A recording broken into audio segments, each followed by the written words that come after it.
Oh. Okay. We're live. Hello, guys. If you're here over on YouTube or Facebook, Sugar Shack. I forgot. Let's see.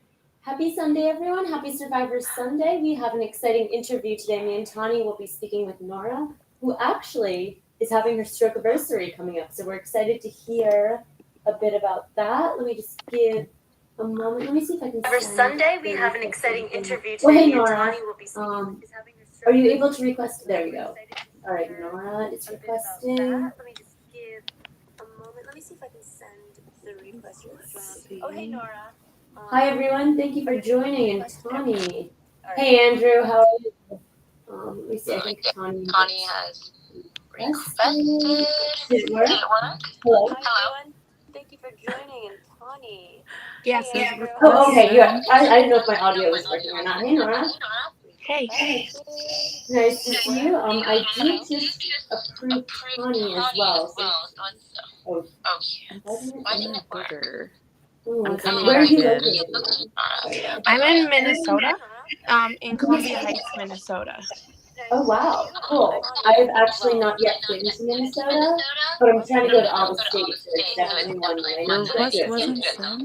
What? Awesome. Columbia Heights, Minnesota. Oh, wow.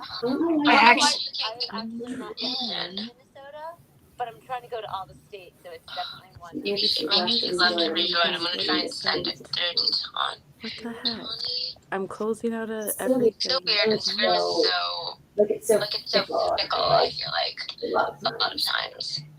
It says she's unable to join Tawnie. Oh, hey, Melinda. Everyone's doing well. Tawnie, you made it on. Excellent. Finally, I'm so sorry, everybody. I'm so excited to get to share. So, I know that we try to keep these kind of short and sweet. So Norah, it's really cool that she gets to share her story with us for a lot of reasons, but she does have a stroke anniversary coming up. So I would love if you could share with everyone how young, because I know we are all young stroke survivors. And I feel like the more we can talk about it so people don't get misdiagnosed, the better. Exactly. I was 25. So going on 26. A couple months short of my 26th birthday. Had the whole thing planned out, everything like that, and didn't get to have the whole plan that I had made for my 26th birthday. So that was kind of upsetting, but yeah. So how did I assume then the stroke happened around your birthday, right? So it happened July 24th. And I was in a car driving home from my now husband's house when he was still my boyfriend, not even my fiance yet. And we've been together 13 years. So that was a long time. Yeah. And he so I was driving home from his house in Farmington to my house in Rochester. And I had been having seizures before this. Before the massive seizure I had behind the wheel. And so I had a seizure behind the wheel. And I shish kebabbed in my car by a fence. That's the only way to describe it.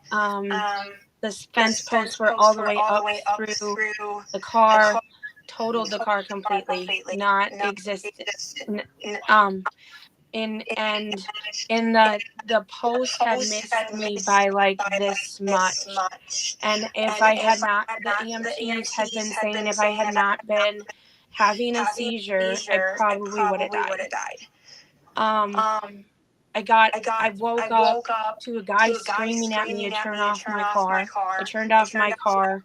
Fireman came up. I punched a fireman in the nose because I didn't know what the heck was happening. Yeah. Broke his nose. We brought him a cake later, and we still interact all the time, which is kind of cool. And so then I went immediately into the hospital, and they did not do a brain scan. They did not do anything. They thought I was on drugs. And I couldn't drive anything. They told me I couldn't drive, whatever. And within 24 hours, they had sent me home. Wait, Norah, can I Can I just ask a quick question? you You mentioned mentioned that you had seizures before. Do they know like what the reason was for you getting them previously? I had a brain aneurysm that had ruptured, and I had a brain aneurysm that was on a point in my head that eventually in that car accident had ruptured. And then that is what caused the stroke. So I had a stroke because of that car accident. If I hadn't had that car accident, it would have ruptured and burst in a different way, in a different time frame in which maybe we wouldn't have caught it. And then so they had sent me home within 24 hours under observation, all of those things. And then they sent me home, and I came back because I had another seizure and then could not speak. Like, I could not formulate sentences, could not talk in any capacity. I could just grunt, and that was about it. So my husband, boyfriend at the time, drove me back to the hospital and demanded they do a brain scan, demanded they do everything, demanded they do whatever, and advocated for me. So without him, I probably wouldn't be here. So I'm super thankful that he is my life and completely a piece to like Advocate for be you. a part. Yeah, advocate for me. Yeah, when I couldn't myself because I couldn't even talk. And then they found out that I was bleeding into my brain, and then they did an emergency surgery, the one where they go up through your leg and to remove it. And then the road to recovery after that was kind of really hard. I was really angry, really depressed, really like whatever. And then I found Tawnie. And I've been following Tawnie, just following her as like the NeuroMermaid. And so like because you're a mermaid too. So say how cool that is. It's just before that, I literally have a mermaid tail, was doing kids' birthday parties in my mermaid tail and things like that, and doing swim lessons in them. And so, like, it was like a weird connection that I probably wouldn't have had Tawnie not been mermaiding. Like, sharing in that way. Like, we definitely wouldn't have connected, but also just how amazing that your husband, then boyfriend, advocated for you, but also that you survived everything that you did. But I do want to applaud you for talking about the depression and anxiety. Someone else said that since I've had a couple seizures too, it's changed her life a lot. So I know that that's something different. You said you had seizures before the rupture, and then a long time after. I am now seizure free for a whole year. That's amazing.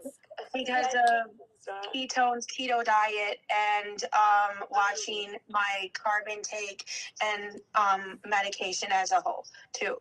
So, and I also do CBD as well. So it's awesome to be at this point, but it was a really long journey, hard, and like I was angry, all of those things to get to this point. And now I have a coffee shop. I opened a freaking coffee shop. Wow. Because part of the thing that literally happened when I had that stroke is that I pretty much got like a new lease on life. And I had talked about opening a coffee shop beforehand, and I always kind of wanted to do it, but it was always like, no, I'm not going to do that. I'm not going to do that. I'm not the one. You just But did it. And right? Like, the reality is that if you don't, somebody else will. And if you don't, then you're always going to guess. And if you did it, what would have happened? So you need to like just jump it. I think we have a question for you, Norah. Someone asked, Yeah. did anything happen to your eyes and your ability to see?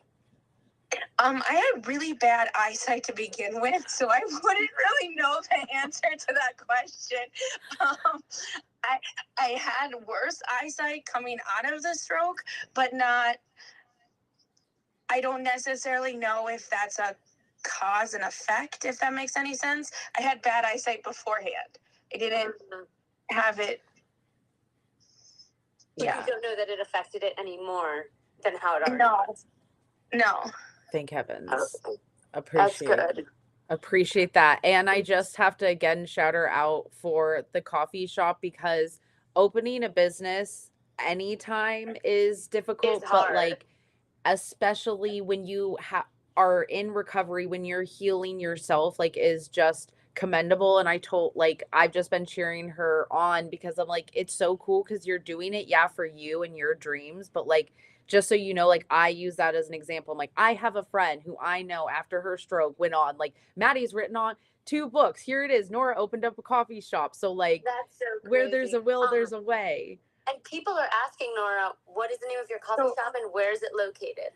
It's called Fix Coffee with 2 X's, and it's in the Central Mix. So it's come get your fix at the Central Mix. I love that. That's so Yeah, and like, it's in an event center that my parents own, and my parents have helped me through this whole process of opening the coffee shop and doing the whole thing. And it's located in Columbia Heights, Minnesota, where I live. Awesome. Well, if anyone here is in Minnesota, when I finally make it over to Minnesota, at some point I definitely want to come get my fix. I told her, Yeah. I go, we have to get in both of Get my our fix. in our mermaid tails. And Oh my gosh, that'd be amazing. Yes. And like literally take a whole bunch of pictures Right? in the coffee shop. A photo shoot. It would be rude not to. And Nora's helped me rebuild my confidence with that. She was the other person. We were at an event together and we put both our mermaid tails on in the what is that? The hotel, like the big the lobby. Yeah, where everybody walks through. And it was so cool to do that with you. I did see another question. What are your deficits now? So I know you said your eyes were already, like you already wore glasses before, so it wasn't. So I used to play video games obsessively. And I don't have hand-eye coordination anymore. I am very clumsy. I still play video games. I'm not good. But I just play it just because of the fact that I like it and enjoy it. And I will not get as frustrated as I did before. Previously, I've learned to cope with the frustration. I'm way more angry, I will admit that, than I used to be. I'm also way clumsier. I run into stuff. I have random bruises all the time.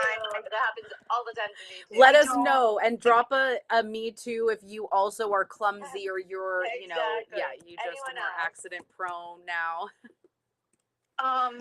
And then also I will lose feeling in my like feet and legs at points in time that it numbness, tingliness, and that's never gonna go away. The sensation, I think, is like kind of a hard thing. I have that too. Also, just like impaired sensation and inability to like feel as much. It's definitely an adjustment. Yeah. And I also literally used to be ambidextrous, and now I'm kind of only right-handed. Yeah. But it is a process, like they say, so it's a lifelong journey. And also, I know just because we do get asked this quite a lot, is you, because you did have seizures, can you drive? Yes, but I choose not to unless I have to. Okay. So if Okay. somebody else can Makes drive sense. me there, or it's a short distance and it's a place I know, then I do. Like I'm 5 minutes from the coffee shop, from my house to the coffee shop is 5 minutes. So Nice. by car. So it's literally whatever, not like super long or super whatever.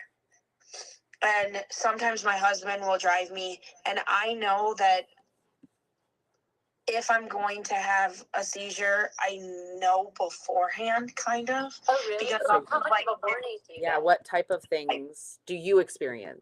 Yeah. I'll get a headache, like I'll get a migraine and have that, and then I'll also have auras sometimes, Oh. and I will lose all sense of smell. So I can't smell anything or can't. It's kind of strange. And then when that happens, like you lose your sense of smell or you get the aura and you can't see anything, like does that mean the seizure is happening or about to happen or like About to happen. And so I have the warning signs now. I did it before, so I could pull over and literally be fine a majority of the time. And how long do they last? I can't tell you that. My husband says that literally if they last more than 5 minutes, I gotta go in.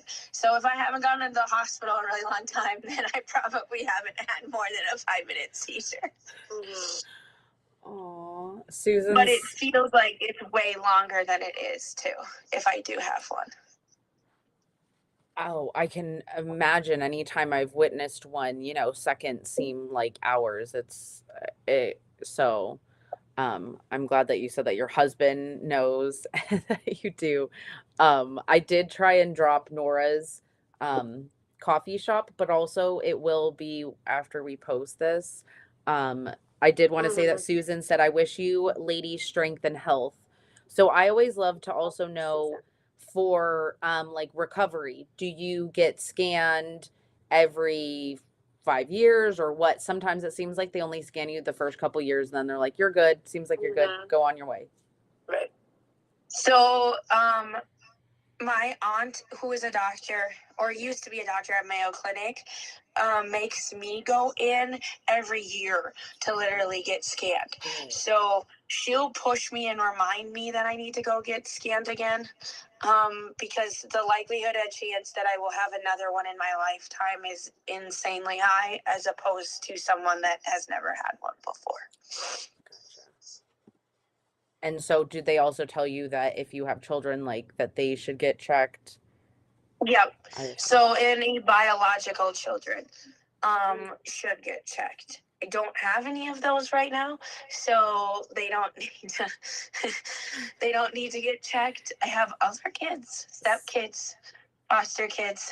So just to give a shout out, not only is she running a coffee shop, a business, she also is a foster parent, which is just like amazing. So I just want to give her that really is amazing. And a mermaid. Yeah, so, like, and a mermaid. What can't you do, Norah? Right. Like seriously. I don't know. What can't you do? But the thing is that it literally, like, that changed my whole life and my whole perspective in the sense of that if I'm not going to do it, then I'm always going to question and literally, like, kind of wonder what if. And I'm not going to get another chance when the time comes. Yep. I love that way of thinking, too, because it's like we know this because of what we've gone through. We're not guaranteed another day, another minute. So I appreciate that mindset, and I agree with it, too. Like, the time is now. If you don't do it, if you don't open that coffee shop, someone else is going to do it, and you're always going to wonder. Or it's not going to happen, so. I love that. And you then I'm said always that. gonna wonder if I did do that, what my life looked like. I thought it was interesting. Sophie said it's really hard because it's hard to meet people that understand what you're dealing with now. It's amazing that she was married prior. She wasn't. That was her boyfriend at the time.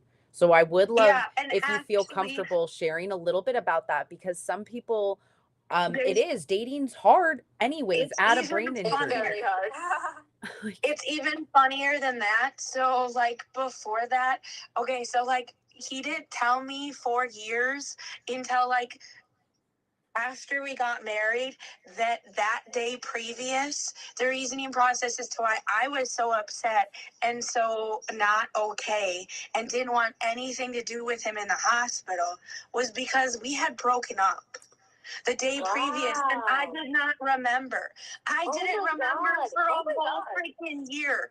And so literally, and I still didn't remember. And he was like, yeah, no, we were broken up. And you just kept on texting me and messaging me like we weren't. And so I got this like second chance of doing life with you in a different capacity in which whatever. So we were broken up and never gonna date again, and then married. And So in many ways, a blessing in disguise, I guess. Something bad, but you probably wouldn't have dated and gotten married again had there not been a second chance. And there's a couple people who said, yeah, I don't remember my 4-year relationship ended either. Yeah. I love to hear that. You're also I remember like bits and pieces of stuff, but like he remembers taking me on dates, and I don't remember any of those. And like I don't remember things, but I knew he was my boyfriend. That was the one stagnant thing that I knew, but I didn't know anything else. Listen, this gives me hope. As like I feel like a chronically single person, dating is hard. It's hard out there, and this gives me hope that like there are great people out there, and yeah, it. And he actually proposed to me. One of the cool part is he proposed to me with a video game controller, not a ring, because we used to play video games online together against each other all the time.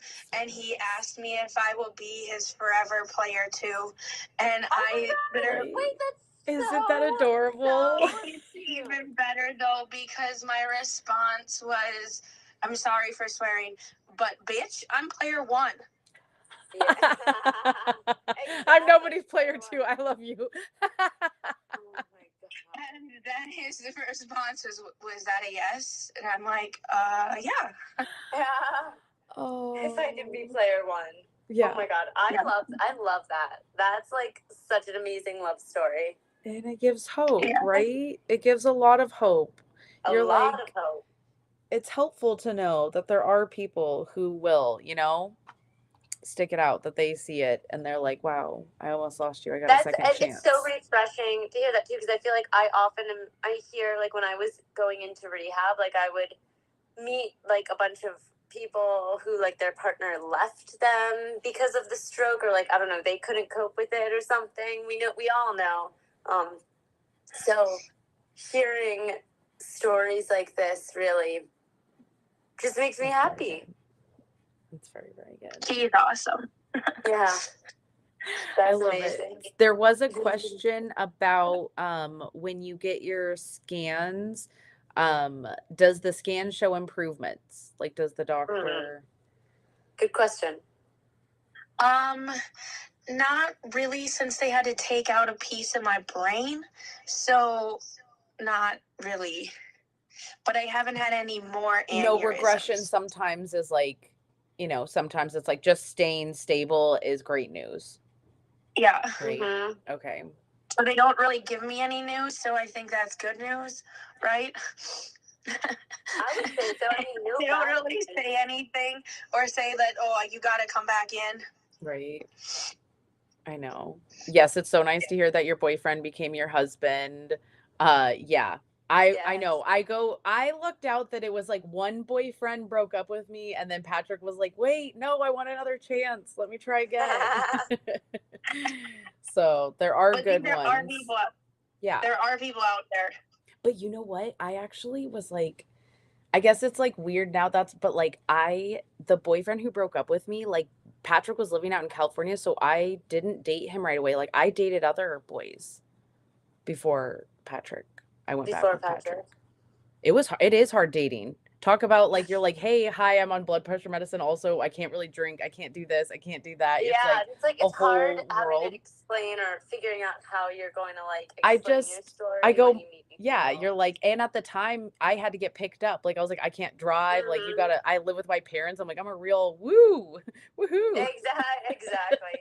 I see a question from Kay Zielinski. Norah, I love your love story. Did you have any paralysis? Good question. Fortunately, I did not. But it was harder for me to walk and do normal things right after. And then it is not now. Okay, good. Did you have physical therapy? Did that help or was it? Yeah. Okay. We had to do physical therapy in order for me to be able to do normal things. So I was just gonna ask Norah if there are any like piece of advice you would give to the other survivors on here. Any like, I don't know, if you have any thoughts or like a piece of advice for the people on here. Stick with it. Stick with whatever you want to do, and just do it. Like literally, there's nothing standing in your way from doing what you want to do in life. Just because you had a stroke or something bad happened to you, you can do whatever you want. You just have to figure out a new way to do it or a different way to do it. I love that. That might not be something that you know how to do now, but that doesn't mean in the future you won't be able to do that thing you want to. There's plenty of adaptable equipment, plenty of things coming out each and every day that literally help survivors of a whole bunch of different things have a better life.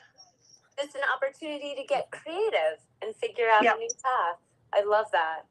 Absolutely. Beautifully put. All of those, like, print them out, bumper stickers. We need them everywhere. Like, thank you. Exactly. I mean, but it's true. Like, you can't say it enough. Yeah. Like, it's such an important message. And I really want to just thank you, Norah, for being so candid and open and sharing your story with us. Like, I mean, I'm feeling extremely inspired by hearing all of this, and it's given me a lot of hope for, you know, the future moving forward and everything. So I just want to thank you for coming on. We do try to keep these pretty much up to like 30 minutes. So I guess if there's any last questions or any last comments or things that you would like to say, Norah. I don't think so. I was like, I feel like you summed it up so beautifully. There was like... You gave a really great closing, but I just wanted to make sure I put it out there. Community, so supportive and encouraging. Thank you so much, the Missums. We appreciate that. And it's so nice. Like, Norah, it was really cool that she wanted to share this. And we said, like, it's almost serendipitous that it's about to be her stroke anniversary. 2 more days, right? Like, yeah, 2 more days. And how many years will it be, Norah? We were doing the math before this. 8. 8. Wow. Oh my gosh. Lucky 8. Yeah. Okay, a good awesome. One. Well, I hope you'll be celebrating an exciting 8th year. And thank you again for joining us, Norah, and everyone else. We go live every Sunday at this time. So hit us up if you also want to do an interview. And we look forward to seeing you all next week. Yes. Thank you, guys. We are taking next Sunday off, though. So check the channel. Because you're out of the country. I'm in San Fran. Yeah. Yeah, you'll get the update. Bye, Norway. Yeah, Norway. Yes. Okay, exactly. Thank you. All right. Guys. Well, see you guys later. Have a great week. Bye, guys. Bye. Thank you.